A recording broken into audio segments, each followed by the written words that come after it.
Que le nom du Seigneur soit béni.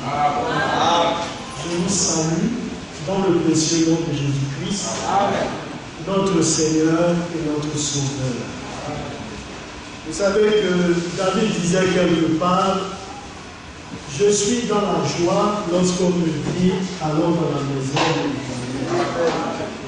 Parce qu'une heure dans cette partie vaut mieux que 1000 ans. C'est toujours une joie pour les enfants de Dieu de se retrouver dans la maison de leur Père afin de communier avec lui. Et nous le disons souvent, nous sommes en partance pour le ciel. Nous croyons que le ciel est une réalité et que notre Seigneur revient bientôt. Amen. Et nous allons parler aujourd'hui toujours du retour de notre Seigneur. C'est la promesse, vous voyez, qui nous pousse aujourd'hui à adorer notre Seigneur. Amen. La promesse du ciel. C'est vrai, frère. Et la Bible dit que ce que l'œil n'a point vu, ce qui n'est point monté au cœur d'un homme, c'est ce que le Seigneur a préparé pour ceux qui l'aiment. Alors pour les enfants de Dieu, c'est un privilège qui leur est donné de la part du Seigneur. Si notre adoration finit bien, nous irons dans ce beau pays de gloire. Il y a la joie là-bas. Il y a la paix. Amen. Vous voyez, il y a tout ce que l'homme ne saurait imaginer. Amen. C'est ce que le Seigneur nous réserve. Amen. Vous voyez, ce que le Seigneur nous promet ou qu'il nous réserve va au-delà de notre attente. Amen. Alléluia. C'est vrai, frère. C'est comme quelqu'un à qui s'attend à recevoir une maison, peut-être une maison de psychologie. On lui dit deux chambres, un salon, une toute petite cour, et puis il se retrouve dans un domaine. Oui, ce que Dieu nous promet dépasse nos attentes. Alléluia, c'est vrai, frère. Même lorsque nous lisons la Jérusalem céleste, telle qu'elle nous est présentée dans le livre d'Apocalypse 21, nous sommes émerveillés. C'est quelque chose de beau. Mais la réalité est que, même en lisant, nous ne réalisons pas ce que le Seigneur nous réserve dans le ciel. Alléluia. Comment est-ce que cela serait? Alléluia. Oh, c'est vrai, frère. Les hommes imaginent des merveilles, ils construisent de belles demeures, mais notre Seigneur nous a promis une cité. Amen. Et cette cité-là, elle a la forme d'une pyramide. Nous voulons bien la voir. Pour voir comment est-ce que cette cité-là est. Alléluia. C'est vrai. Et si notre adoration finit bien, nous serons dans ce beau pays. C'est pourquoi la Bible dit que nous sommes voyageurs et pèlerins sur la terre. Nous savons que notre patrie n'est pas de ce monde. Vous savez que lorsque Abraham a reçu de Dieu l'appel, dans le livre de la Genèse, la Bible nous dit, sors du milieu de ta patrie, il est du milieu de ta parenté et va dans le lieu que j'ai indiqué. Abraham est sorti par la foi. Oui, bien aimé. Pour celui qui est charnel, il dira tout simplement, mais le Seigneur avait voulu donner ne serait-ce qu'une portion de terre à Abraham, pour qu'il puisse jouir de cela sur la terre, et qu'il puisse transmettre cela en héritage à sa descendance après lui. Mais bien aimé, pour celui-là qui est spirituel, il voit au-delà. Alléluia. Parce que même lorsqu'Abraham a été dans cette terre, la Bible nous dit qu'il a été comme un étranger, habitant sous des tentes. Alléluia. Mais la Bible nous dit qu'il recherchait une cité. C'est pas ça? Amen. Donc Dieu lui-même est l'architecte et le constructeur. Alléluia. L'homme charnel qui regardait Abraham qui s'est déplacé, vers Abraham lui disait non, moi je vais au ciel. Alléluia. Que donc le nom du Seigneur soit dit. Nous allons lire dans le livre de Psaume, le chapitre 130, le verset 5.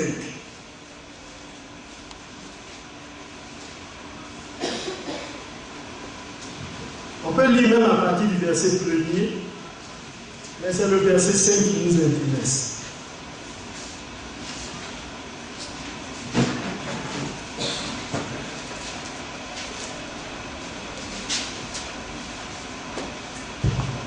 Psaume, chapitre 130, à partir du verset 1er. Cantique des décrets, du fond de l'abîme, je t'invoque, ô Éternel. Seigneur, écoute ma voix, que tes oreilles soient attentives à la voix de mes supplications. Amen. Si tu gardais le souvenir des iniquités éternelles, Seigneur, qui pourrait subsister. Mais le pardon se trouve auprès de toi, enfin qu'on te crée. J'espère en l'Éternel, mon âme espère, et j'attends sa promesse. Amen. Que le nom du Seigneur soit dit. Nous espérons dans le Seigneur et notre âme attend sa promesse. Alléluia. Et la Bible dit même pas cette promesse, mais sa promesse. Alléluia. Frères, nous le disons souvent, le livre de Psaume n'est rien d'autre que, parce que Psaume veut dire tout simplement paroles accompagnées de chants de musique. Alléluia. C'est ça, Psaume. Et le Psaume, c'est des cantiques. Alléluia. Mais des cantiques spirituels. Les chants spirituels sont des chants qui viennent du Seigneur. Et j'ai toujours eu la conviction que les chants spirituels ne sauraient être démodés. Un chant spirituel n'est pas un chant qui se chante à une époque et qui est dépassé dans une génération suivante. Non. Mais le chant spirituel, il dure dans le temps. Il est toujours présent. C'est pourquoi, frère, nous aimons bien les chants tels que sur les ailes de la foi. Ce sont des chants inspirés. Et ces chants-là, imaginez-vous des chants de 200 ans, mais quand vous les chantez, vous ressentez toujours l'émotion à travers les paroles. Parce qu'au-delà de ce qu'on pense aujourd'hui, les chants, ce ne sont pas les guitares, vous voyez, la batterie, le clavier, l'accordéon, l'harmonica et toutes ces choses-là. Non, non, non. C'est d'abord les paroles. Parce que nous ne dansons pas pour danser, mais nous dansons au rythme, c'est vrai, des paroles qui sont annoncées. C'est ce qui nous stimule. Autrement dit, il n'y aurait pas de différence entre la foi et alors le monde, puisque le monde fait aussi danser les hommes. Mais pour le croyant, quand il danse en méditant la profondeur des paroles. Et c'est ce qui nous motive, nous interpelle. Alléluia. Et au travers des paroles, le Seigneur guérit. C'est ce qu'il y a encore de merveilleux. Nous nous souvenons toujours de la muraille de Jéricho. Frères bien-aimés, la Bible nous dit que les sacrificateurs ont fait le tour de la muraille. Les hommes étaient cloîtrés à l'intérieur et ils se disaient, ils ne vont que chanter, ils vont sonner la trompette du haut du plus grand nous en est peinant à l'intérieur. Et le Seigneur a tout simplement dit, faites le tour. Alléluia. Et ils ont fait le tour. Le monde aurait parlé de fanatisme religieux, mais le Seigneur était à l'intérieur. Et la Bible nous dit le 16e jour, la muraille est tombée. Alléluia. Et Israël a eu la victoire. Alors dans le livre de Psaume, il est dit, du fond de l'abîme, je t'invoque, ô Éternel. Alléluia. Comment imaginer que pour nous croyants, nous puissions être dans le fond de l'abîme? Alléluia. Comment imaginer qu'avec la présence de Dieu à nos côtés, nous puissions être dans des tourments? Alléluia. Comment imaginer qu'avec la présence de Dieu dans notre vie, nous puissions être confrontés à des problèmes pas possibles? Les bien-aimés, dans l'affliction, dans les épreuves, notre Seigneur nous a fait une promesse. Je serai avec vous, et même en vous, jusqu'à la fin du monde. Peu importe ce qui peut nous arriver, nous devons garder à l'esprit cette promesse de l'Écriture. C'est ce qui nous amène à savoir qu'au fond de notre douleur, nous ne sommes pas seuls. Parce que notre Seigneur est à nos côtés. Et nous chantons ce chant qui dit, je ne suis pas seul dans mes soucis, dans mes problèmes, je ne suis pas seul. Et vous savez que la Bible nous dit que tout ce qui a été écrit pour notre instruction, pour nous servir d'exemple. Quand nous lisons la souffrance de Job, ce n'est pas pour rien. Si cela ne m'allait pas édifier notre âme, le Seigneur n'allait pas permettre que cela soit mis dans le Bible. C'est parce que c'est utile à notre marche. Alors tout ce que nous voyons dans les Écritures, les épreuves, les souffrances, les incompréhensions de ces saints hommes de Dieu, ces choses-là sont écrites pour que nous puissions, en voyant tout ce qu'ils ont subi, tout ce qu'ils ont enduré, trouver la force de continuer notre marche. Même confrontés à des difficultés, dans l'adversité, nous puisons dans le Seigneur la force pour continuer notre marche. Alors, Psaume nous dit, du fond de l'abîme, je t'invoque, ô Éternel. C'est vrai, dans les problèmes, il ne faut pas aller à gauche, à droite, mais il faut regarder à son Seigneur. C'est pourquoi il dit du fond de l'abîme, il ne dit pas du fond de l'abîme, je commence à me quereller avec les hommes. Mais il dit, je t'invoque. C'est à toi que j'adresse ma prière. Alléluia. C'est important. Vous savez que le Seigneur nous dit, quel est l'homme qui, par, vous voyez, les difficultés auxquelles il est confronté là, par les soucis de la vie, peut ajouter une coudée à la durée de sa vie.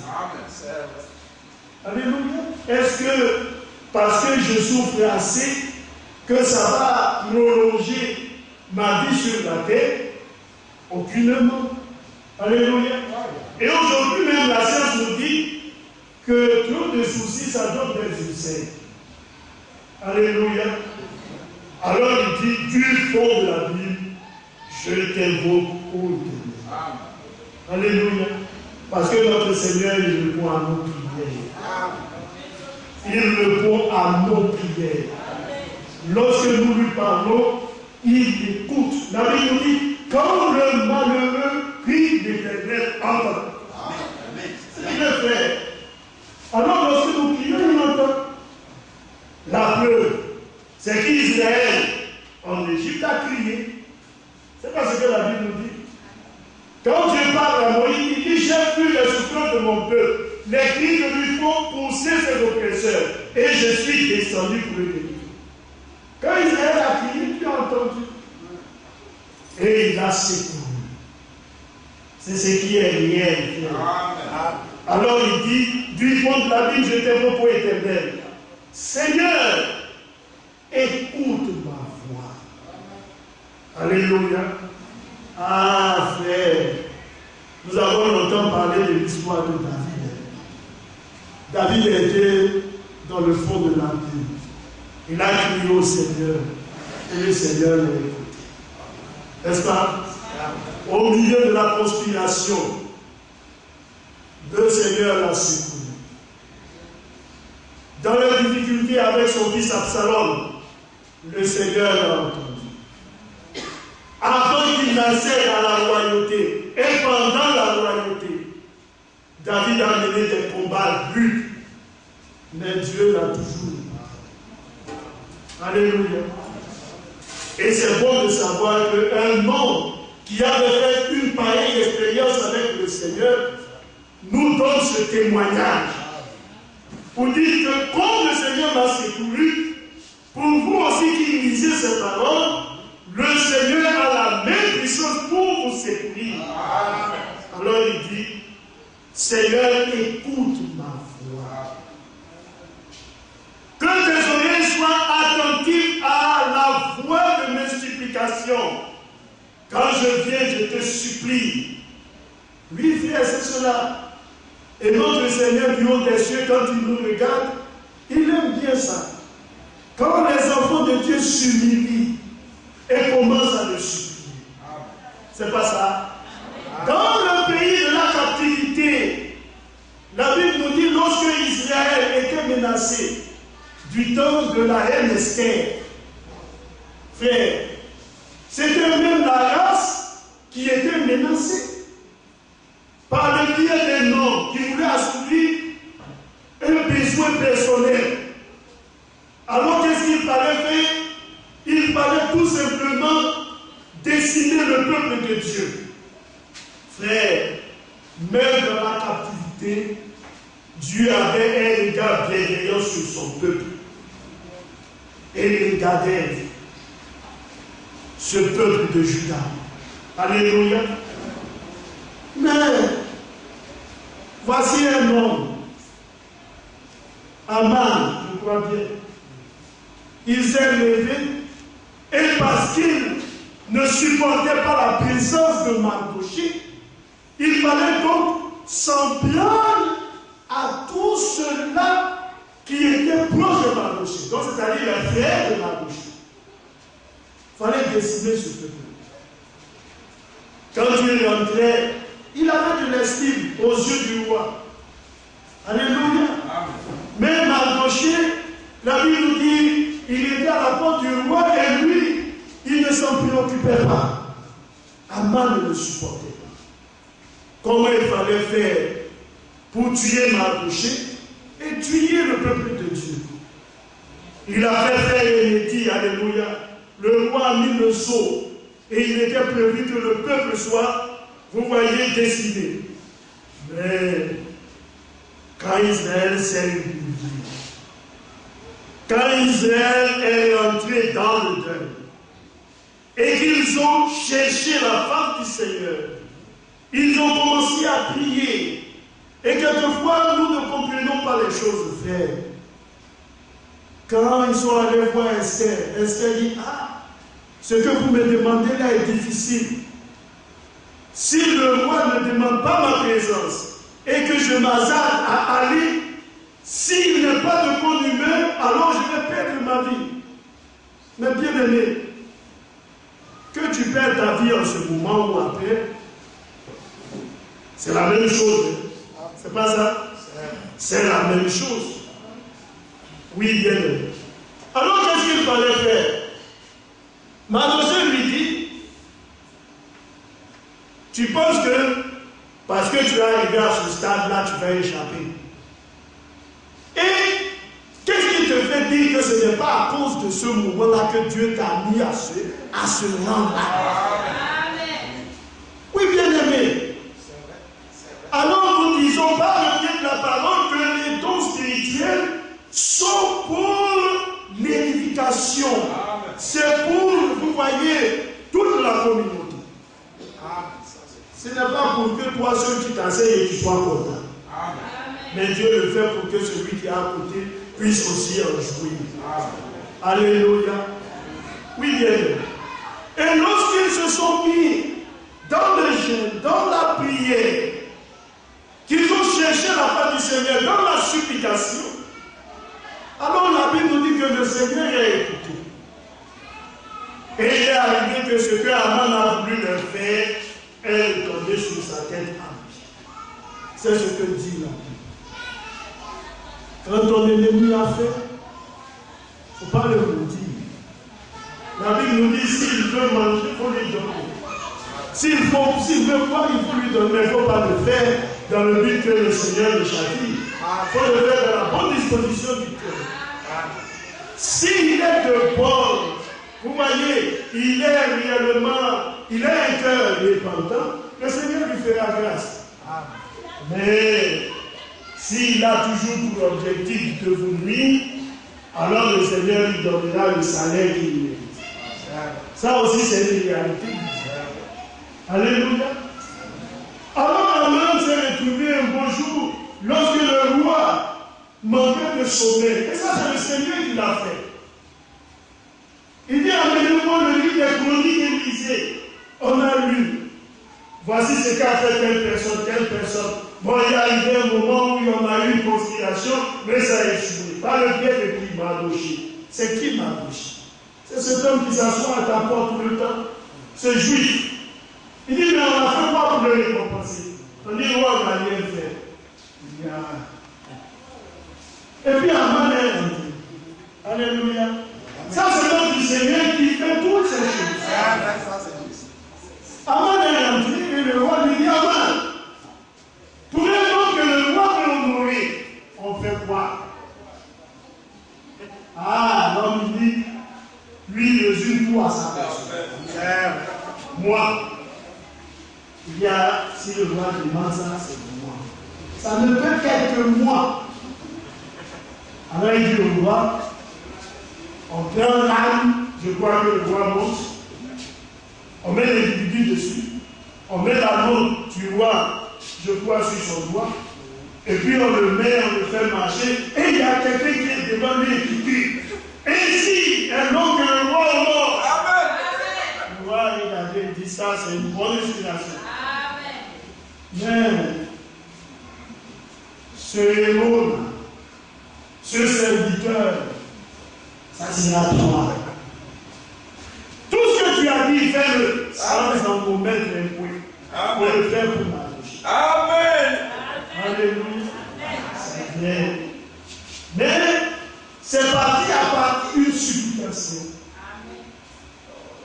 Ils ont supplié le Seigneur. Ils se sont même privés de nourriture dans le jeûne. Alléluia. Mais aujourd'hui, quand il y a quelqu'un, il faut jeûner, lui, il regarde. Son poulet, sa viande, tout le lait, son petit programme qu'il a fait, tout ce qu'il a mis là de côté, il se dit du matin au soir, c'est difficile, hein? Et quelquefois, le Seigneur il nous pousse à l'extrême. C'est le Seigneur qui le fait. Si le peuple avait voulu s'asseoir pour dire on mange pour être rassasié, ils allaient mourir. Mais ils ont jeûné. Ils ont prié. Et à la fin, quel est notre celui pour ceux qui lisent la Bible? Ses proches, la femme, lui ont dit, Amen. Si tu as commencé comme ça à être apprécié aux yeux de Mardochée, il faut comprendre que ce n'est que le début. C'est le début. Et chez lui, il avait établi un bois, je crois bien, pour Mardochée. Lui, frère. Et la Bible nous dit, c'est à son bois qu'il fut pendu. Amen. Oui, bien aimé. C'est pourquoi les bien-aimés enfants de Dieu doivent être fidèles. Dans leur vie et dans leur marche de chaque jour. Dans ce qu'ils entreprennent. Quand nous exhortons nos bien-aimés frères à s'acquitter correctement de leur Bible et de leurs offrandes, ce n'est pas pour rien. bien-aimés, la promesse de Malachie dit pour vous, je menacerai celui qui dévore. Dieu lui-même se constitue votre garantie. Amen. Comme les hommes disent communément là, celui qui veut mettre le sable dans ton attiqué, le Seigneur va régler son problème. Alléluia. Pourquoi? Parce que tu es fidèle à ce qu'il dit dans sa parole. Amen. C'est une réalité, frère. Oui. On dit non, celui-là, il m'en veut. Il veut de mon poste, ainsi de suite. Mes frères bien-aimés, le Seigneur permet ces choses pour vous éprouver. Et si nous sommes fidèles, du poste où vous vous trouvez, le Seigneur vous ferait avancer. Amen. Amen. C'est ce qu'il a fait avec Joseph. Joseph n'était que quoi? Il était intendant dans la maison de Potiphar. Et Dieu lui a donné une épreuve. C'était quoi? C'était la tentation. La femme de Potiphar, qui voyait que Joseph était beau, faisait tout pour le séduire, mais comme il ne s'intéressait pas, elle a décidé un beau jour qu'il n'y avait personne de sauter sur lui. Mais la Bible dit Joseph a lancé son manteau et il a couru. Toutes les conditions étaient réunies. Aujourd'hui, vous allez devant le juge, il dit, monsieur, quels sont les prérequis? Voilà son manteau. Le juge dit, ah, c'est un fait établi. Mais il n'y avait pas de fait établi. Alléluia. Tout était contre Joseph, mais Dieu nous les cieux était son témoin. Amen. Lui, il pouvait dire que Joseph est innocent. Amen.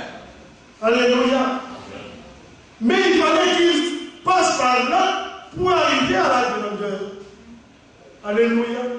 C'est vrai, frère. Et la Bible nous dit, lorsqu'il fut jeté en prison, de la prison, il a été mis comme second après Pharaon. Pour quelqu'un qui n'était pas égyptien, qui venait d'un peuple étranger, Dieu lui a donné l'élévation. C'est comme ça, frère. Quand vous êtes fidèle, là où vous travaillez, dans vos activités, même celui-là qui se lève pour vous menacer, c'est le Seigneur qui le fait, il le permet. Et qui vous dit que le Seigneur ne veut pas vous faire gravir des choses. Oui, bien aimé, quand tout semblera vous accuser, le Seigneur vous innocentera.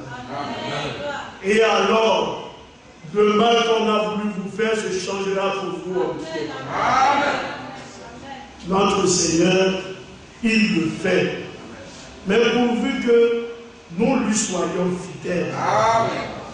Il dit que tes oreilles soient attentives à la voix de mes supplications. Si tu gardais le souvenir des iniquités éternelles, Seigneur, qui pourrait subsister? Si le Seigneur tenait compte de nos péchés, de nos transgressions, frère, on va mourir.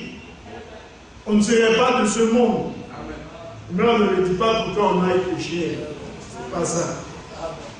Le Seigneur ne se souvient pas de nos iniquités. Il nous donne sa grâce. Il nous accorde son pardon. Il nous lave au moyen de son sang. C'est ce que la Bible nous dit dans le livre d'Apocalypse. À celui-là qui nous a lavé par son sang. Ou dans notre version, qui nous a délivrés de notre incrédulité. Et il a fait de nous un royaume des sacrificateurs pour notre Dieu. Bien-aimés, le sang vient pour nous laver, pour nous purifier, pour ôter la culpabilité, pour ôter la condamnation. Parce que, frère, si nous avons le sentiment d'une condamnation, d'une culpabilité dans notre cœur, nous ne pourrons pas adorer le Seigneur comme il se doit. C'est pourquoi dans le livre des Hébreux, la Bible nous dit que le sang de notre Seigneur, quand il est appliqué, il ôte de notre cœur la culpabilité. Il ôte de notre cœur la condamnation. Il nous donne une conscience purifiée pour que nous puissions adorer le Dieu vivant. C'est important, frère. Quand quelqu'un marche et qu'il a toujours le sentiment qu'il a fait ceci, c'est toujours dans son cœur. Frère, il marche sans avancer. Il fait, comme on le dit, le surplace. Mais quand la chose est ôtée, alors il faut de son cœur, il ressent un soulagement. Il respire mieux parce qu'il sait que ce qui le rongeait a été ôté par le Seigneur. Frère, vous savez, le prophète a vécu une expérience similaire lorsqu'il était confronté aux impôts. Il a été mis dans une situation difficile. Il ne savait pas comment est-ce qu'il allait faire. Et puis, il a été tellement harcelé qu'il a dit à son épouse, il faut leur dire que je ne suis pas là. Et son épouse lui a dit, mais c'est mal. Il dit, dis. Elle a allé le dire. Et à partir de cet instant, il avait ça sur son cœur, ce fardeau. Parce qu'il a réalisé qu'il avait commis un mensonge. Et la Bible nous dit, il est allé chercher à prier, Dieu ne connaît pas. Qu'est-ce qu'il fallait faire? Il a pris son courage à 2 mains, il est allé vers ces agents-là, et il leur a dit, vraiment je vous ai menti. Parce que quand vous êtes venus, j'étais là. Mais j'ai dit que je n'étais pas là. L'agent a regardé et dit, j'ai encore confiance en vous. Alléluia. Mais il avait cette culpabilité-là dans son cœur. Et c'est quelque chose qui le rongeait, qui le rongeait, qui le rongeait. Et le Seigneur lui a donné une vision. Et lorsqu'il a reçu cette vision-là, je vois en voiture, ce fardeau-là a quitté son cœur. Parce qu'il avait maintenant cette conviction que Dieu lui avait pardonné. Frère, c'est vrai. Si le Seigneur tenait compte de nos iniquités, nous ne subsistirons pas. Oui, frère, on allait tous disparaître un beau jour. C'est pourquoi la grâce de Dieu est présente aujourd'hui. Et que notre Seigneur nous donne l'occasion aujourd'hui de nous ressaisir et de revenir à lui. Quand nous empruntons des chemins tortueux, il dit, reviens. Parce que la grâce est encore là. Ne meurs pas pécheur. Frère. Vous savez, hier, ma soeur m'a conté une histoire. Je n'ai pas toute l'histoire en tête, mais je vais essayer de la conter. Elle regardait une chaîne étrangère. J'étais sorti et elle m'a appelé, je ne sais pas là, quand je suis venu. Elle m'a dit, ah, voici ce que je viens de voir. Vous savez, aujourd'hui, les hommes ont ce qu'ils appellent la télé-réalité. Télé-réalité, il y a bien de choses qu'ils font à l'intérieur. Et la règle de l'émission consiste à faire quoi? À séduire un homme. Ce qui va arriver à l'intérieur, ça vous regarde. Mais si tu réussis à le séduire, en lui faisant croire que tu l'aimes, ainsi de suite, vous restez ensemble pendant 3 mois. À la fin, tu as, je crois, 15 millions. Et une fille qui a un problème a accepté de se prêter à ce jeu. Et à l'intérieur de cette relation, elle est tombée sur un monsieur qui lui venait de sortir d'une déception amoureuse. Et alors, elle a séduit le dernier. Ils ont commencé, pour lui, il est au sérieux.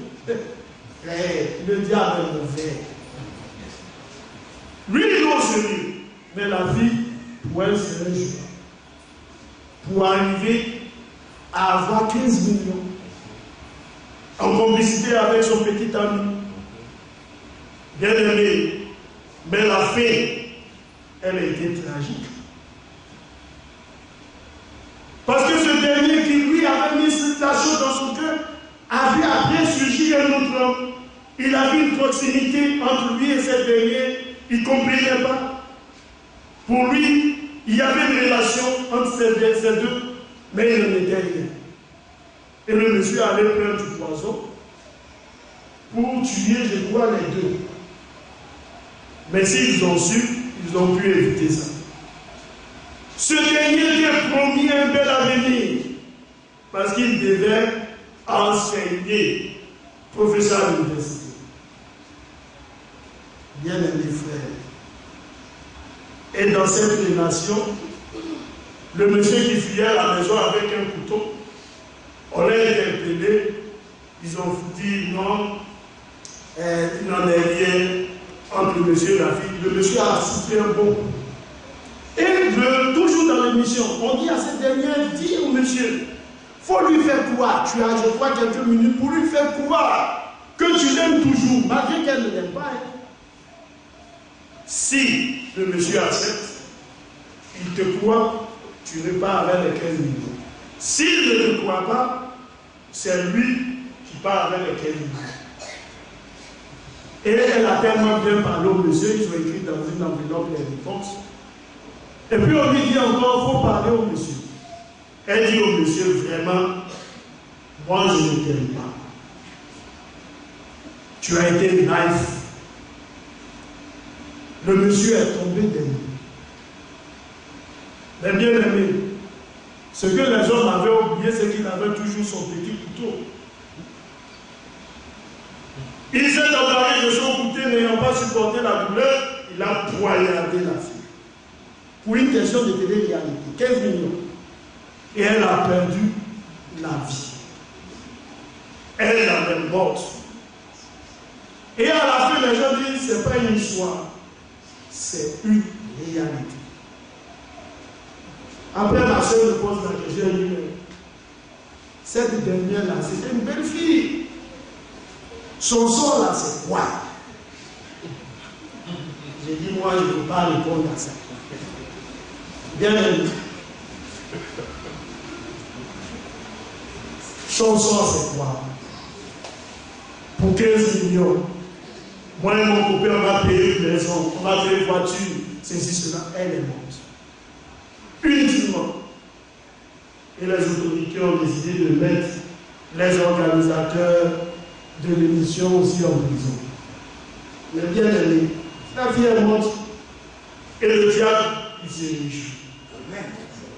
Pendant que la grâce de Dieu est encore là, nous avons l'occasion de nous approcher du Seigneur et de corriger nos tares afin que nous soyons des croyants meilleurs.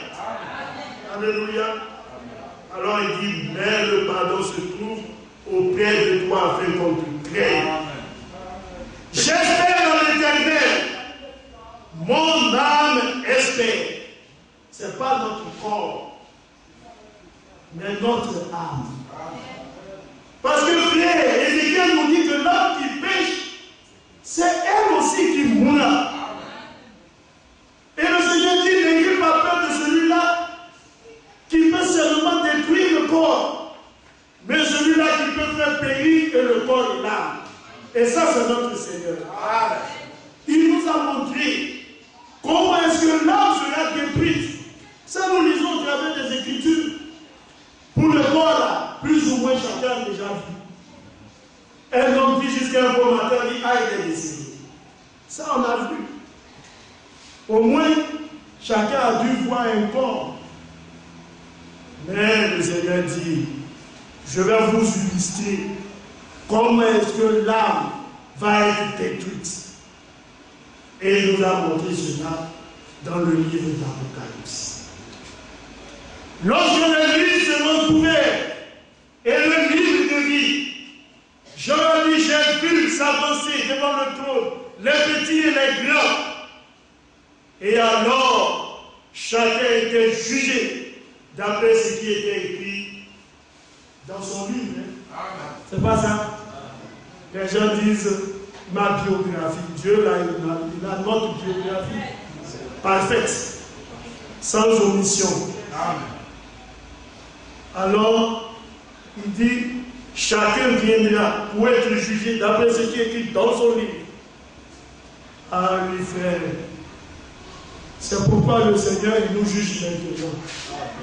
Pour nous tailler, nous corriger. Afin que nous ne soyons pas jugés ce jour-là.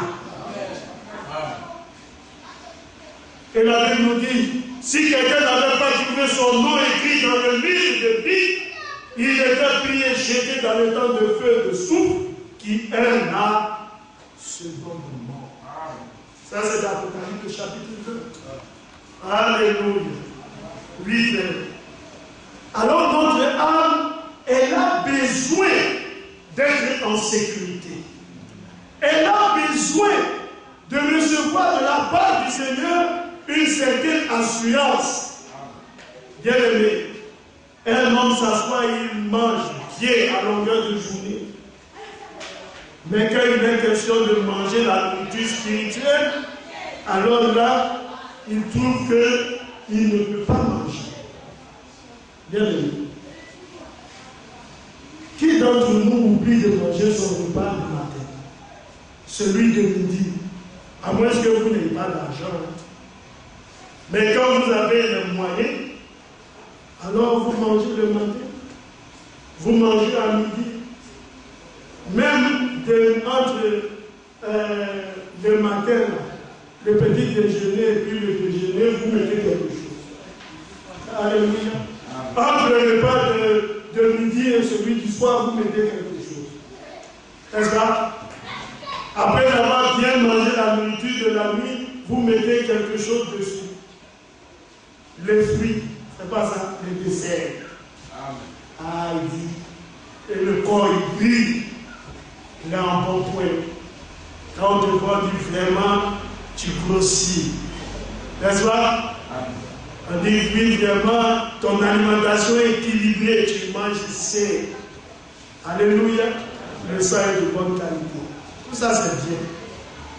Mais, Dieu dit, c'est l'âme qui est importante. De la manière que tu manges pour satisfaire tes besoins corporels, il faut aussi te soucier de ton âme. Amen. Alléluia. Amen. Oui, bien aimé. C'est dans la foi qu'on suit les hommes pour venir à l'église. On ne comprend pas. Il faut qu'on dise à un frère, une soeur, vraiment, il faut faire l'effort de venir. Lui-même ne sait pas qu'il doit faire l'effort pour venir. Oui, frère. Apocalypse dit, heureux celui qui lit et ceux qui écoutent les paroles du livre de la prophétie. Amen. Ils sont heureux. Celui qui lit, c'est qui? C'est le prédicateur. C'est pas chez toi à la maison. Il y en a qui pensent que l'édification, là, ça va se faire sur son petit lit. Oui. Mais ça ne se fait pas dans ton domicile. Ça se fait ici à l'église. Amen. Celui qui lit, ça c'est le prédicateur. Amen. Quand il lit, il dit bénissons les Écritures et lisons. Voilà. Et ceux qui écoutent. C'est pourquoi la Bible ne dit pas celui qui écoute. Mais on dit ceux qui écoutent. Parce que là c'est l'auditoire. Amen. Alléluia. Alors il faut que les frères comprennent. Il ne sert à rien de se donner des occupations. Parce que bien aimé frère, pour ne pas venir, lui-même il se donne une occupation. De sorte à ce que quand on va dire, frère, pourquoi tu ne pas venir? Je ne suis pas venu parce que j'étais occupé. Ah oui, il faut te donner des occupations comme ça. Mais à la fin, tu seras suivi. Oui, parce que Dieu est là-haut, il te regarde. Il sait que si tu n'es pas venu, c'est ça. Voilà un frère qui veut regarder le match de Barcelone, ou bien un match de Champions League. Comme il sait que son cœur est porté sur cela, lui-même il crée une petite occupation là, rien que pour qu'il soit pris. Et quand on va dire, ma frère, mais on ne t'a pas vu, tel jour, ah, je ne suis pas venu parce que j'étais vraiment occupé. Il fallait que je finisse quelque chose. Oui. Il y avait du temps du Seigneur deux sœurs, c'est pas ça? Marie et Marthe. L'autre était au pied du Seigneur, elle écoutait la parole. Et puis l'autre préparait la nourriture. C'est pas ça? Amen. Mais la Bible nous dit Lorsque ceux qui préparaient la nourriture a vu sa soeur là-bas, un Seigneur, il faut lui dire de venir m'aider. Mais elle préparait pour qui? C'est pas pour Jésus. C'est pas pour qui il mange. Et puis le Seigneur regarde et il dit, Marie, je crois que c'est cela. C'est Marthe.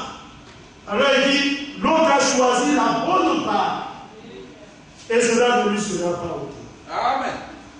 La bonne part là, ce n'était pas devant les marmites. C'était au pied du Seigneur. Amen. Alléluia. C'est comme ça que chacun d'entre nous doit accepter de venir au pied du Seigneur. Amen. Au pied du Maître. Amen. Pour lui demander de lui parler. Amen. Alléluia. Vous savez, dans le livre d'Ésaïe, il nous dit, le Seigneur m'a donné des oreilles pour que je puisse écouter comme écoute un disciple. Amen. Alléluia. Mes bien-aimés, à la fin, on est surpris d'ignorer. C'est ça, frère. Parce que tout ce qui passe, passe. Ça ne t'attendra pas. Le Seigneur continuera de véhiculer la parole, de véhiculer le message. Ce que tu vas ignorer, tu vas ignorer. Mais tu l'ignoreras pour ta propre vie. Amen. C'est pourquoi, frère, que nous venions là, c'est un privilège que Dieu nous donne. Amen. Actes des apôtres nous dit, ceux qui avaient cru étaient assidus au temple. C'est pas ça? Amen. Quand on lit même Actes à la Bible, nous dit, eux, ils étaient tous les jours assidus au temple. Tous les jours. Mais on se pose la question comment eux ils étaient avant. Tous les jours. Pour nous, on dit, bon, on va alléger. On vient mercredi, on vient vendredi, on vient dimanche. C'est pas ça? Mercredi, vous avez moins de 2 heures de temps, de culte. Vous savez, l'homme, dans la forme générale, c'est l'homme le plus compliqué, l'être le plus compliqué. Et aussi, l'être le plus égoïste et ingrat. Oui, bien aimé. Ça, c'est la nature de l'homme. C'est comme ça que vous voyez, nous sommes. Dieu nous donne le souffle de vie. Et qu'il te donne le souffle de vie, là, tu dors toute la nuit. C'est lui qui veille sur toi. Amen. Vous savez, le sommeil, c'est comme si vous êtes plongé dans la mort. Il veille sur vous, et puis le matin, tu te réveilles. Toi, tu penses que c'est un fait normal. Comme j'ai dormi, il faut que je me réveille. Mais c'est Dieu qui veille sur toi. Amen. Alléluia. Et le matin, tu te lèves avec toute la rigueur. Et puis tu vas à tes occupations. C'est pas ça? Amen. Tu travailles. Les hommes disent, pour ne pas que les hommes soient surmenés, chez les blancs là-bas, on lui donne un certain nombre d'heures par semaine. Dans l'administration, on dit non, le travail commence à 7h30. C'est pas ça? Pour terminer, je crois, à 11h30. Pour ceux qui sont dans le public. Là, l'homme n'est pas fatigué parce qu'il sait que s'il disait qu'il est fatigué, on va lui dire, mon frère, si tu es fatigué, tu démissionnes. Il y a un autre qui va travailler à ta place. Là, il sait son cœur. Parce qu'il sait que son salaire en dépend. Il se repose à midi, 2 heures de temps. Il reprend le service. Il descend vers 16h ou 17h. Il dit, je suis trop fatigué. Le rendez-vous de Dieu pour 2 heures, ça devient un problème. Ça, on explique pourquoi. Dieu dit 2 heures pour moi qui veille sur toi. Un jour fait 24 heures, moi je te demande 2 heures. Pour toi-même de ton bien, tu trouves que tu ne peux pas venir. Bien aimé. Il y a des choses que nous devrions corriger. Des choses que nous devrions rectifier. Parce que c'est le Seigneur qui vous donne la force. Vous pouvez vous réveiller le matin et puis être malade. Tu vas pas au travail. Alléluia. Mais il y a un Dieu dans le ciel qui veille sur vous. Bien aimé, je n'ai même pas touché le message. Une prochaine fois, on va descendre et toucher notre message. Que le nom du Seigneur soit. Amen. Alléluia. Amen. Je vais céder la place au frère. J'ai dit la déclaration sur l'homme. Je n'ai pas voulu être méchant. Mais si les frères étaient blessés, alors je m'en laisse. Amen. Amen.